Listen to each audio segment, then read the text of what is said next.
Hey! Tambala na! At eto na sila, ang nag-iisang masugid na tagahanga ni Nicole Yala. Chris Chuper! Kasama ang nag-iisang die-hard fan ni Chris Chuper, Nicole Yala! Mula sa Mahiwagang Burnay, ang kwento.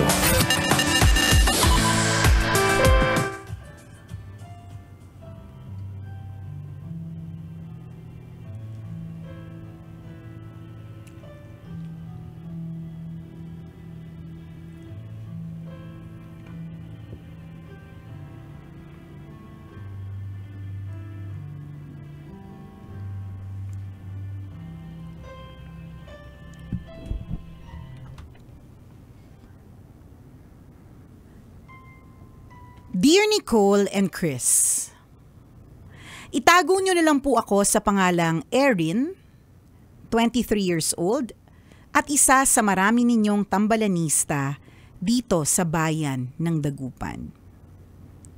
Sumulat po ako sa inyo para ibahagi ang nakakainis kong pinagdaanan lately. Gusto ko din po sanang hingin ang opinyon ninyo kung tama ba ang naging desisyon ko. Simula't simula pa, pangarap ko na pong maging isang guro. Mahirap lang kasi kami at ayoko nang danasin ang kakapusang naranasan ko habang lumalaki. Tingin ko kasi, kapag nakapagtapos ako ng edukasyon, hindi ako mahihirapang humanap ng trabaho. Siguradong may sweldo. Dahil may sweldo, hindi nakakalam ang sikmura ng pamilya ko. Nagsikap ang mga magulang ko para mapagtapos ako ng kolehiyo. Hindi sila namili ng trabaho. Kahit anong pwedeng pagkakitaan, pinasok nila. Nagbilad sa ilalim ng init ng araw, nagkasugat-sugat ang mga kamay at paa, at nagpuyat kapalit ng kakarampot na sahod. Dahil sa pagsisikap nila at sa tulong ng mga kaibigan at kamag-anak, nagtapos ako bilang guro. Hindi ako nag-aksaya ng panahon at kumuha agad ng licensure exam. At sa awa ng Diyos, ipinasa ko naman. Gaya ng inaasahan ko, mabilis ako nakahanap ng trabaho. Pinili kong magtrabaho sa pampublikong paaralan dahil mas mataas ang sweldo at mas maayos ang benepisyo. Kamakailan lang, natanggap ko ang una kong sweldo. Doon nagsimula ang problema ko. Tradisyon kasi sa eskwelahang pinagtatrabahuhan ko na manlibre kapag nakuha ang unang sahod. Kaya naman ilang linggo pa bago ang araw ng sweldo, sinabihan na ako ng mga co-teachers ko na excited na sila sa libre ko. Ang dami nilang suggestions. Sugpo, alimango, barbecue, kare-kare, samahan daw ng ice cream at cake. Pwede naman din na magpa-deliver na lang sa fast food o kaya restaurant. Sinabi ko sa kanila na pwede naman ako manlibre pero simpleng merienda lang. Pwede ako magpaluto sa nanay ng pansit at magpagawa ng puto. O di kaya, spaghetti at sandwich. Hanggang doon lang ang kaya ko kasi ang dami naming utang na kailangang bayaran. Hindi ko na sinabi sa kanila pero gusto ko din sana kasing ilibre yung pamilya ko. Mga piling kamag-anak at konting kaibigan na tumulong sa akin para makapagtapos ng pag-aaral. Kinain naman nila yung pansit at putong nilibre ko pero mula noon, matabang na ang pakikitungo nila sa akin. Hindi naman ako apektado pero gusto ko lang pong malaman sana kung may mali sa naging desisyon ko. Salamat po sa pagbasa ng sulat ko. Ang inyong tambalanista, Erin.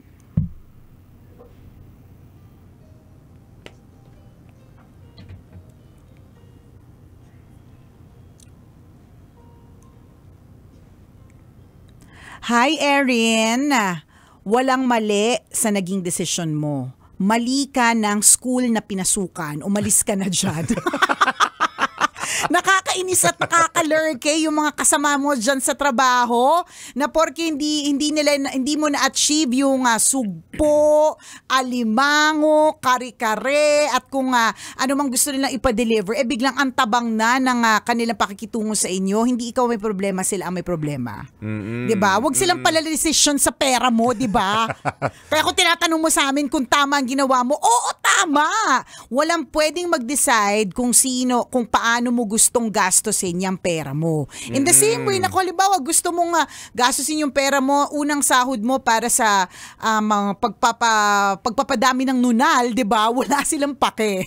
Kasi pera mo yan, pinaghirapan mo yan. Wala naman sa rules and regulations, mission, vision, and values of the school na kailangan manlibre at yung ililibre kailangan idikta. 'Di ba? Actually hindi mo naman kailangan manlibre. Sa totoo lang, hindi siya requirement. Ano 'yan? Lambing, oo, gets natin. Tradisyon, oo, gets natin, 'di ba? Pero hindi siya requirement. Yes. Pero hindi mo naman binasag yung tradisyon. Ginawa mo pa rin, 'di ba? Teka lang, baka naman isang puto lang kasi ito. Ilan naman, kayo sa department na yan? 62 sila, partner. Oo, halimbawa, math department, for example. Sige, ilan ang nasa math department? Let's say mga 12. Yan, diba? Tapos isang puto lang, diba? Kahit ako hindi lang basta tatabang ang ano ko sa'yo, pakikitungo sa'yo, diba? Depende anong klaseng puto. Baka naman yung alam mong halumanis na yung putong pinakain mo. Ano yung halumanis? Yung maasim-asim na. Yun na nga, diba? Paasim na. Papanis na. Correct, ganun din sa pansit. Baka naman niluto mo siya 2 days before. Correct. Baka ganun, para lang maintindihan namin kung bakit ganun na lang yung reaction nila na matabang, or di naman kaya baka feeling mo lang yun. Yes, kasi hindi mo na-achieve, I mean, as much as you'd like to please them, hindi mo nagawa. So ngayon, nag-overthink ka, feeling mo hindi ka masyadong pinapansin, feeling mo matabang pakikitungo sa inyo. Kung nasa math department ka, girl, busy lahat ng mga tao dyan nagko-compute, di ba? Kung nasa science department ka, lahat sila busy nag-iisip ng mga scientific explanation, 'di ba? Kung nasa computer subject ka, 'di ba? Lahat sila busy. Correct. Totoo, 'di ba? Hindi matabang ang pakikitungo nila sa inyo, baka nag-overthink ka lang. Kasi baka you want to please them. Of course, this is your first job. Gusto mo everybody likes you there, 'di ba? Yung mga ganyan, 'di ba? Kaya lang hindi mo na-achieve. Kaya may ganyan kang thinking, ay, hindi ko na-achieve. So siguro matabang na yung pakikitungo nila sa akin, ganon. Baka naman kasi talagang sadyang hindi sila 'di ba may mga taong gano'n na papansinin ka lang kapag ka manlilibre ka. Manlilibre. Di ba yung mga ganon? May mga makikisaw-saw lang kasi alam nilang makakalibre sila ng pagkain. Pero sa tunay na buhay, sa regular na operasyon ng trabaho, hindi nila kailangan makitungo sa'yo. Correct. Hindi ka nila kailangan maging kasama. Di ba? So hindi nila kailangan maging friendly-friendly sa'yo. Kaya may feeling ka na matabang. Di ba? Kasi hindi ka nila masyadong friendly-friendly. Kung ibang department yan, wala naman silang pakialam sa'yo. Mga makikikain lang sana yan. Kaya nakikisaw. So, kasi kung nakisaw-saw sila, sige na, ganyan, 'di ba? Hindi syempre gagalingan nila para may kare-kare. Kaso kahit ginalingan nila, 'di ba, walang kare-kare. Tapos ibang department pa sila, wala naman talagang rason para makitungo sa iyo at maging ka-close mo. Totoo 'yun. Ako yun din yung impression ko. Siguro nag-overthink ka lang sa ngayon. Totoo. Ako naniniwala, kunyari halimbawa, ini-imagine ko, tinatry kong i-picture kung sa atin nangyari dito, sa ating opisina ako nangyari. Ako din pinicture ko din 'Di ba? For example, meron tayong bago dito. May mga ganun tuksuan talaga. Uy, congratulations, 'di ba? Bumaba na yung papel mo. Na regular employee ka na. O kaya, na-hire ka na. Yan. So may mga malilibre na yan, magpapapizza na yan. Ganon. May ganon. Pagkatapos noon, dead man na ulit. Totoo. Kasi nakuha na namin yung pizza. Nakuha na namin ang gusto namin. At actually, kahit hindi naman siya nagpa-pizza, dead man na lang din. Kasi hindi ka magpakain dead man, may kanya-kanyang tayong trabaho ulit. Porque hindi ka nagpakain ng kare-kare, hindi ka nagpa-pizza, hindi na ako kakain, di ba? Hindi sa'yo, Erin, nakasalalay ang bituka ng mga kasama mo dyan sa school. Huwag mong isipin na parang ginamit ka lang. Huwag mong isipin na parang naghabol sila sa sweldo mo. Hindi. O naghabol sila sa pagkain na ipapakain mo. Ganun lang talaga siguro sa una. Nag-overthink ka lang. Pinalaki Imagine mo yung eksena, pinaapoy mo, pero sa kanila wala lang. Wala lang. Sa ngayon, kung try mong i-observe din, may kanya-kanya silang buhay. Yes. Busy sila sa kanilang mga trabaho. Na-excite lang sila doon sa oras na tatanggap ka ng unang sweldo at nangyayari yan sa maraming company. Correct. Maski naman dito talaga, pag may na-regular. Eto, malapit na may ma-regular na isa. Minamayat-maya mo nga every time na nakakasalubong kasi happy ka for that person. At saka baka naman din kasi talaga may pizza, di ba? Sayang din. Totoo din naman. Pero pagkatapos ng lahat ng yon, kunyari lumipas ang ilang araw, minsan nakakasalubong mo lang, tinatanguan mo na nga lang eh. Pero hindi ibig sabihin nun, cold na ako sa'yo. Hindi ibig sabihin nun, galit ako sa'yo. Correct. Kasi busy lang din ako, may iniisip na akong ibang trabaho ko. At ikaw ganun ka rin. Tama. So wag mo isipin na, galit siguro siya sa akin, hindi niya na ako kinausap. Correct. Ang tabang na ng pakikitungo porque pansit at puto lang yung ibinigay ko. In the first place, hindi mo sila obligasyon. Yes. Kung ikaw ay nag-aaral, kung ikaw ay nasa public school pa na siguro kung malaki, kunyari state U partner or something, apakaraming teacher niyan. Hindi mo talaga mapapakain lahat at hindi mo expectin talaga na lahat sila magkaka-time for you. Siguro yan yung isa sa mga lessons bilang isang bagong empleyado. Minsan may ganun kasi tayong feeling na parang everybody should like me, parang ako yung bagong empleyado that people will love, ganyan. Hindi po ganun, 'di ba?